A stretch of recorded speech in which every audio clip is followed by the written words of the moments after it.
people pleaser, more than likely one of your parents is a people pleaser too. I'm sure you already know, but we typically inherit the traits and behaviors that our parents have. For me, that's my mom. My mom is a very extreme people pleaser, and I learned how to be a people pleaser through her.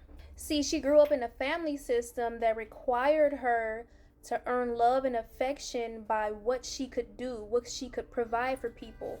So everything was transactional. So that's why when she was dating men, she chose men that would also require her to perform. Now, this same family that raised my mom had a huge hand in raising me and my brother as well. So, like I said in another video, my mom was a single mom, so she needed my family's help to like watch us while she went to work.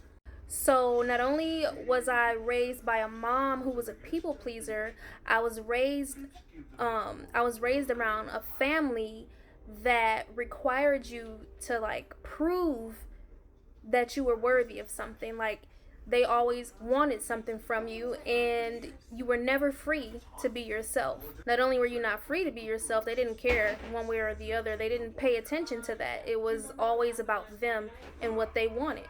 And they just kind of automatically expected everybody who was around them to conform to that standard. Give me what I want.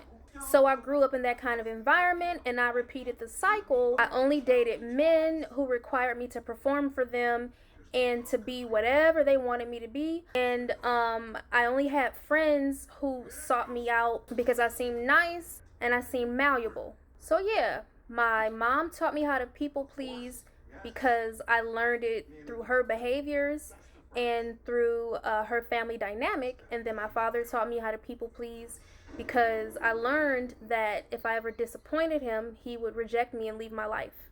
So that caused me to be an extreme people pleaser, right? So ultimately, that's the reason that I don't mess with my family like that.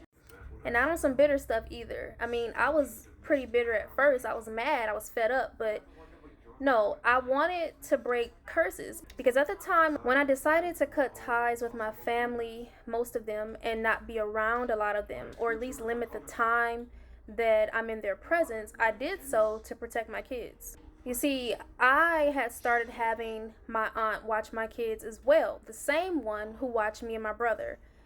And I did not want that cycle to repeat. So I didn't want my kids around anyone that would require them to perform for love or only be useful for what the person can get out of them. And I did not want them to be around people who were not brave enough, who didn't have enough courage to stand up against such behavior. So anybody who fit that description, they had to go. And that's how I ended up in Texas. I live in Houston now with my kids, and we're pretty stable now. But when we first moved here, it was pretty rough for me, pretty rough for us. But I had to do what I had to do because I did not want the cycle to repeat. I had already repeated the cycle in a couple of other ways, such as being a single mother and being a people pleaser myself. And so I didn't want it to perpetuate any further. So once I got here to Texas, a few of the things I was able to start working on is my own people-pleasing tendencies. And you know, I'm still working on those things, and I want to be better for myself, but ultimately, I don't want to pass this mess down to my kids any further than I'm sure I already have. So yeah, the family you come from determines a lot of how you turn out. But that doesn't mean you have to stay that way. However you turn out when you reach adulthood does not mean you have to end up that way. You can always improve, you can always change, and by the grace of God, I'm a living example of that.